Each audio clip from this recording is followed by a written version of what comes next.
The first thing I noticed wasn't her face. It was the way she stood there, still, almost frozen, as if time had forgotten to move around her. My gate creaked open in the evening wind, and there she was, right outside my house, like a memory that had somehow taken shape. For a moment, I thought I was imagining things. But then she looked up, her eyes tired yet stubbornly alive, and said she had been waiting all day. If you believe in kindness, in second chances, and in the quiet miracles that happen when we least expect them, take a moment to like, comment, share, and subscribe. Stories like this deserve to be felt, not just heard. I hadn't seen her in years, and yet something about her presence felt painfully familiar, like a song I used to know by heart but hadn't heard in a long time. The sky above us was dimming into that soft blue-gray that comes just before night settles in, and the streetlights flickered on one by one, casting long shadows across the pavement. She stood in one of those shadows, her hands wrapped tightly around herself, as if she were holding on to the last pieces of warmth she had left. At first, I didn't know what to say. There are moments in life when words feel too small, too inadequate to carry the weight of what you're feeling. This was one of those moments. I had spent years building a life that was quiet, predictable, safe.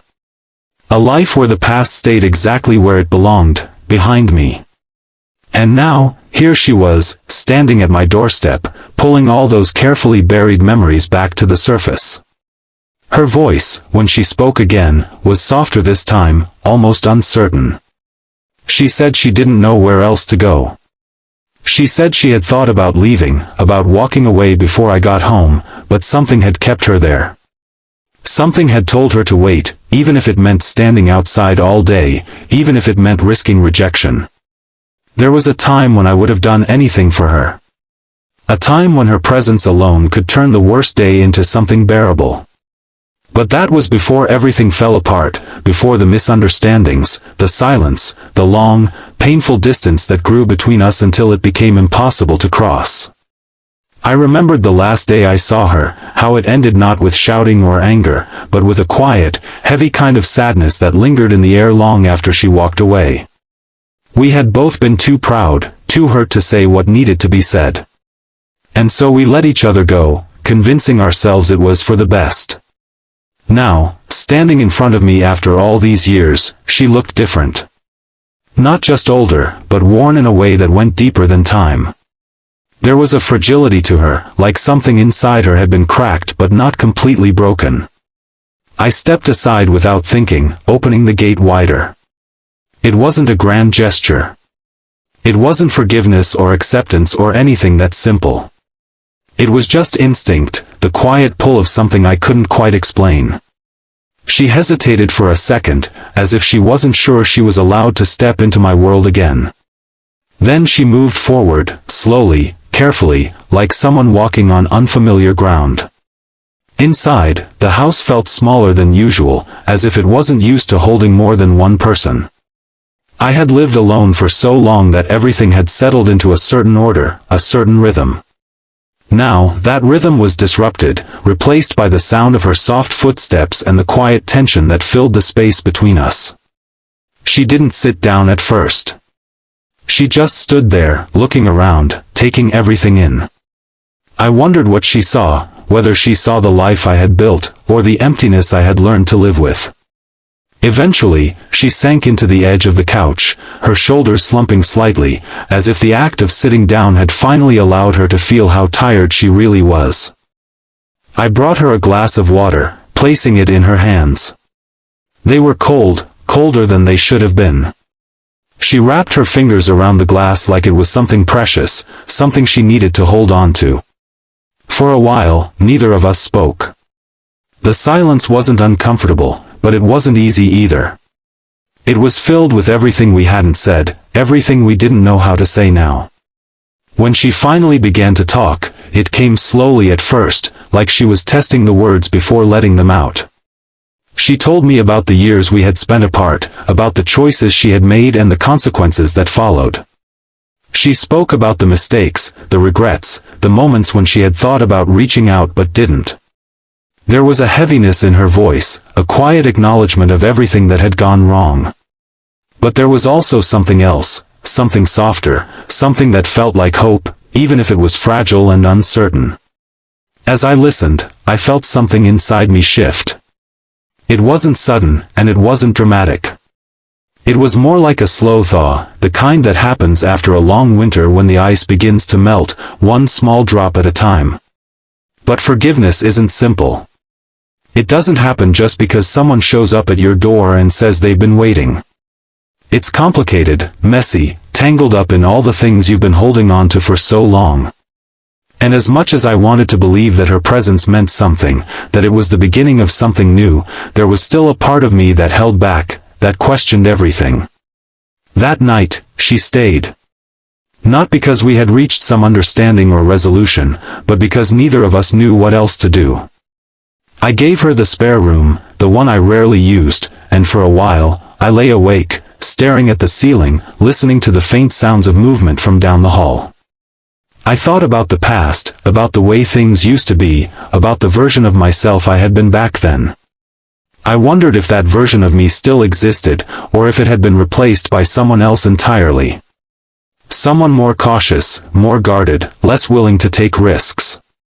The days that followed were quiet. We moved around each other carefully, like two people learning how to coexist in a space that didn't quite belong to either of them anymore. There were moments when it felt almost normal, when we would share a meal or sit together without speaking, and it didn't feel strange. But there were also moments when the weight of everything we had been through pressed down on us, making it hard to breathe, hard to pretend that things could ever be simple again. She began to help around the house, small things at first. Cooking, cleaning, fixing things I had let fall into disrepair. It wasn't something I asked her to do, but she did it anyway, like she was trying to rebuild something piece by piece, even if she didn't know exactly what that something was. One evening, as we sat on the porch watching the sun dip below the horizon, she told me why she had come back. Not just the surface reasons, the ones she had mentioned before, but the deeper ones. The ones that had kept her awake at night, the ones that had followed her no matter how far she tried to run. She said she had spent a long time pretending she didn't need anyone, pretending she was fine on her own. But the truth was, she had been lost. And somewhere along the way, she realized that the one place she had ever felt truly understood, truly seen, was here. With me. Hearing that didn't fix everything. It didn't erase the past or make the pain disappear. But it changed something. It made me see her not just as the person who had hurt me, but as someone who had been hurting too. And slowly, almost without realizing it, I began to let my guard down. Not all at once, not completely, but enough to allow something new to take root. Weeks turned into months, and the house began to feel different. Warmer, fuller, alive in a way it hadn't been in a long time. We found a rhythm, a way of existing together that felt natural, even if it was still a little uncertain. There were setbacks, of course. Moments when old wounds resurfaced, when misunderstandings threatened to pull us apart again. But this time, we didn't walk away. This time, we stayed, we talked, we tried. Because sometimes, the hardest thing isn't letting go. It's choosing to stay, to face the pain, to believe that something broken can still be mended. And then one day, as I stood at the same gate where I had first seen her again, I realized something I hadn't allowed myself to think before. I realized that her showing up that day hadn't just changed her life. It had changed mine too. If this story is touching your heart even a little, don't forget to like, comment, and share it with someone who believes in second chances. You never know who might need to hear this today. Before we reach the end, I have a small request. Comment below and tell me, do you believe people truly deserve a second chance, no matter their past? Because the truth is, life doesn't always give us clear answers. It doesn't tie everything up in neat, perfect endings. But sometimes, it gives us moments, unexpected, unplanned moments, that have the power to change everything. That evening, as we stood together watching the sky turn from gold to deep blue, she looked at me in a way she hadn't before. Not with uncertainty or fear, but with something steady, something real. And for the first time in a long time, I didn't feel like I was holding on to the past. I felt like I was stepping into something new. Something worth believing in. Something that began with a simple, unexpected moment, her standing outside my house, waiting all day, hoping I would open the door. And somehow, against all odds, I did.